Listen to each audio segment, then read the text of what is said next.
Hi, Namaste everyone. In today's video, we are going to cover one chapter of EVS, parts of a plant. ये आपके सामने एक plant है, इसके ये पार्ट्स हैं.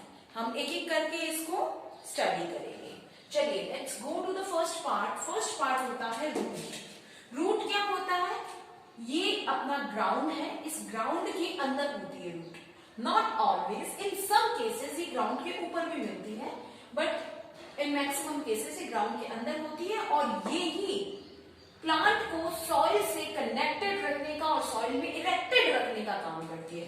प्लांट को खड़ा रखने का काम, जमीन के अंदर जोड़े रखने का काम किसका होता है? जमीन से जोड़े रखने का काम रूट का होता है. किसका होता है? रूट्स का.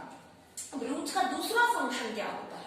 देखिए, जो पौधे को, प्लांट को पानी चाहिए होता है, वो पानी कहां से मिलता है? ग्राउंड से. और वो ग्राउंड से लेकर प्लांट तक पहुंचाने का काम किसका होता है? रूट्स का. तो the second function of roots is absorption of water and nutrients from the ground. जमीन से पानी और न्यूट्रिएंट्स किसको? प्लांट को सप्लाई करता है ऑब्जॉर्व करके. नेक्स्ट है स्टेम. अब जो यहाँ पे ये रूट्स ने ये जो वाटर और न्यूट्रिएंट सप्लाई यहां से यहां तक पहुंचा दिया, उस पौधे प्लांट के अंदर जो पानी और न्यूट्रिएंट्स यहां तक आया, वो आगे ले जाने का काम किसका होता है? स्टेम का. तो स्टेम को क्या कहा जाता है? Supply system of plant. Root ने किसको हैंड ओवर कर दिया? रूट ने सौंप दिया स्टेम को. अब स्टेम का काम होता है उसको पूरे प्लांट में सप्लाई करना, उसको पूरे प्लांट में सप्लाई करने का. इसीलिए स्टेम को क्या कहा जाता है? Supply system of a plant. Supply system. दूसरा जो काम होता है स्टेम का, इस पौधे को, इस प्लांट को, पेड़ को खड़ा रखने का जो काम होता है वो किसका होता है? स्टेम का. रिमेंबर, स्टेम क्या करता है? सपोर्ट करता है प्लांट को खड़ा रहने में. इसीलिए स्टेम को क्या फंक्शन क्या होता है? Supports the plant. अब देखो, रूट ने अब्सॉर्ब किया, स्टेम को दे दिया, स्टेम ने आगे सप्लाई किया वाटर और न्यूट्रिएंट्स को, और वो किसको दे दिया? लीफ को. लीफ क्या होती है? Kitchen of plant. फोटोसिंथेसिस की प्रोसेस कहां होती है? पौधे में, प्लांट में, पेड़ में? लीव्स में होती है. फोटोसिंथेसिस प्रोसेस के बारे में हमने पढ़ा है कि फोटोसिंथेसिस की प्रोसेस जो होती है उसे क्या कहते हैं? Food making process of a plant, and it happens in leaves. कहां होती है ये? लीव्स में होती है. इसीलिए लीव्स को किचन ऑफ प्लांट भी कहा जाता है. अब क्या होता है बच्चों? लीव्स का भी एक काम होता है. फोटोसिंथेसिस के लिए वाटर देने का काम किसने किया? रूट से लेकर स्टेम ने दिया. फोटोसिंथेसिस की प्रोसेस में क्या क्या चीजें चाहिए होती है? Sunlight, carbon dioxide, water and chlorophyll. ठीक है ना? अब सनलाइट तो सन से मिलती है. CO2 कहां से आती है? CO2 एब्जॉर्ब करने का काम किसका होता है? लीफ का. लीफ में छोटे छोटे टाइनी स्ट्रक्चर्स होते हैं, छोटे छोटे छेद होते हैं जिन्हें स्टोमाटा कहते हैं. उन्हीं स्टोमाटा के थ्रू क्या करता है? लीफ कार्बन डाइऑक्साइड को बाहर के एटमॉस्फेयर से प्लांट के अंदर लेता है. सनलाइट मिल गई, CO2 मिल गई, वाटर रूट ने दे दिया. अब क्या बचा? क्लोरोफिल. क्लोरोफिल भी कहां होता है? लीफ में होता है. Let me tell you one thing, chloroplast में जो क्लोरोफिल मिलता है, इसी क्लोरोफिल की वजह से क्या होता है? लीव्स का रंग ग्रीन होता है. तो अब ये सारी चीजें आ गई. तो यहाँ पे किचन में क्या हो गई? फोटोसिंथेसिस की प्रोसेस हो गई और खाना बनने का काम हो गया. अब ये जो खाना बनता है किस फॉर्म में बनता है? ये ग्लूकोज के फॉर्म में बनता है. तो अब जो ग्लूकोज की फॉर्म में वो खाना बना, तो उसको वापस सप्लाई सिस्टम यानी स्टेम क्या करता है? पूरे पौधे में सप्लाई करने का काम करता है. ठीक है. अब साथ में यहाँ एक चीज और ध्यान रखें, इस फोटोसिंथेसिस की प्रोसेस के दौरान ग्लूकोज तो बनता है, इसके साथ साथ ऑक्सीजन भी बनती है. तो जैसे कार्बन डाइऑक्साइड स्टोमाटा के थ्रू अंदर आती है, वैसे ही ऑक्सीजन स्टोमाटा के थ्रू बाहर निकल जाती है और एटमॉस्फेयर में फैल जाती है.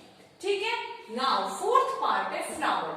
अब देखिए, रूट, स्टेम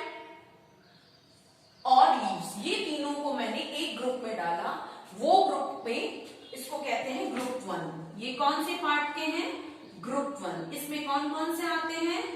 रूट्स आ गया, स्टेम्स आ गए और उसके बाद में आ गया आपका लीव्स। इस ग्रुप 1 का काम क्या होता है? इस ग्रुप 1 का काम होता है वाटर सप्लाई, न्यूट्रिएंट सप्लाई, दूसरा काम होता है फूड बनाना और तीसरा काम होता है, क्या होता है तीसरा काम? तीसरा काम इसका होता है पौधे प्लांट की ग्रोथ करना। किसका ग्रोथ में हेल्प कौन करते हैं? ये 3 पार्ट, क्योंकि खाना बनाने का मेन फंक्शन इन 3 का होता है, तो इसलिए ग्रोथ का काम भी इन 3 का होता है। अब ग्रुप 2 में जो पार्ट्स हैं वो आते हैं, ग्रुप 2 में कौन कौन से आते हैं? Flower, fruits and seeds. ये इन तीनों पार्ट्स का क्या काम होता है? रिप्रोडक्शन का। क्या काम होता है? Reproduction. To grow new plant, नए प्लांट बनाने में कौन मदद करता है? ये तीनों पार्ट। तो अब हमने अब तक रूट्स के बारे में स्टडी किया, स्टेम के बारे में, लीफ के बारे में। अब हम चलते हैं फ्लावर, चौथा पार्ट जो ग्रुप 2 का हिस्सा है। फ्लावर का काम क्या क्या होता है? देखिए फ्लावर, आपने फूल देखे होंगे, उनके अंदर छोटे छोटे ग्रेन्स होते हैं, इनको क्या कहते हैं? पॉलेंस कहते हैं। क्या कहते हैं? पॉलेंस। ये पॉलेंस जब पॉलिनेटर्स कौन से होते हैं? जो सारे एनिमल्स जो पॉलिनेशन की प्रोसेस करते हैं उनको क्या कहते हैं? पॉलिनेटर्स। तो जो पॉलेंस होते हैं वो उस पॉलेंस पर जब बीज आती है या बटरफ्लाई उस पर बैठती है किसी फूल पर, क्योंकि फूलों का जो कलर होता है वो बहुत अट्रैक्टिव होता है और यही पॉलिनेटर्स को अट्रैक्ट करता है। तो जो पॉलिनेटर्स होते हैं, पॉलिनेटर्स, ये क्या करते हैं? पॉलिनेशन की प्रोसेस। क्या करते हैं? पॉलिनेशन की प्रोसेस। पॉलिनेशन की प्रोसेस करते हैं। ये जब बैठते हैं फूल पर तो इनके पांव पर वो ग्रेन्स चिपक जाते हैं जिनको पॉलेंस कहते हैं, और वो एक फूल से बैठकर जब वो दूसरे फूल पर जाते हैं तो इसी से रिप्रोडक्शन की प्रोसेस होती है। और ये पॉलिनेशन की प्रोसेस इतनी महत्वपूर्ण है क्योंकि अगर ये प्रोसेस ना हो, if this process doesn't happen, fruit नहीं बन सकता। तो फ्रूट्स बनने के लिए क्या जरूरी है? पॉलिनेशन की प्रोसेस होना बहुत ज्यादा जरूरी है। तो फ्लावर का क्या काम होता है? रिप्रोडक्शन का, हेल्प्स इन रिप्रोडक्शन। वापस बता देती हूँ फ्लावर का क्या काम होता है। देखिए पॉलिनेशन की प्रोसेस फ्लावर में होती है और पॉलिनेशन की प्रोसेस के बिना फ्रूट्स नहीं बन सकते। Now move to the next part, fruit. Fruit क्या होता है? सब आपको पसंद है फ्रूट? सबको पसंद होता है फ्रूट। अब ये जो फ्रूट्स होते हैं, ये फ्रूट्स का क्या होता है? ये भी रिप्रोडक्शन की प्रोसेस में हेल्प करते हैं। पूछिए कैसे? क्योंकि फ्रूट्स के अंदर क्या होता है? सीड्स होता है। आपने फल देखे होंगे, फलों के अंदर सीड्स होते हैं। तो सीड्स कहाँ प्रोटेक्टेड रहते हैं? फ्रूट के अंदर रहते हैं। अब देखिए फ्रूट्स की साथ दो चीजें होगी, या तो पहला कि जब वो हम पेड़ से तोड़कर उसको कंज्यूम कर लेंगे, और नहीं तो अगर उसको कोई तोड़ता नहीं है तो वो पककर अपने आप नीचे गिर जाते हैं। जब पेड़ से तोड़कर उनको कंज्यूम कर लेते हैं, और कई बार उनको जानवर भी खाते हैं, तो जब वो जानवर खाते हैं तो उनके पेट में वो उसके साथ वो बीज भी कंज्यूम कर लेते हैं, लेकिन वो बीज जो सीड्स होते हैं वो अपने आप क्या निकल जाते हैं? वेस्ट के रूप में बाहर निकल जाते हैं। इन फॉर्म ऑफ वेस्ट वो उनकी बॉडी से बाहर निकल जाते हैं और जिस जगह वो गिरते हैं वहां नया प्लांट ग्रो हो जाता है। लेकिन इन केस यदि वो तोड़कर खाए नहीं गए हैं तो अपने आप पेड़ से गिर जाते हैं, फ्रूट सड़ जाता है और वो बीज से नया प्लांट ग्रो होता है। तो फ्रूट क्या मदद करते हैं? रिप्रोडक्शन ऑफ न्यू प्लांट में। Now we move to seed. Seed का काम भी क्या होता है? सीड से ही तो नया पौधा बनता है। तो सीड कहाँ रहते हैं? फ्रूट के अंदर रहते हैं। तो इस तरीके से हमने देखा कि एक पेड़ के एक प्लांट के कितने पार्ट्स होते हैं? 6 पार्ट्स होते हैं, ग्रुप 1 एंड ग्रुप 2।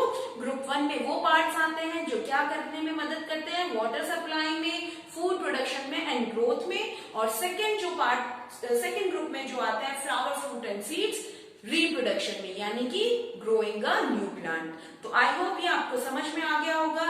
यदि कहीं भी कोई भी इसमें आपका क्वेश्चन हो तो आप कमेंट बॉक्स में लिखकर मुझे पूछ सकते हैं।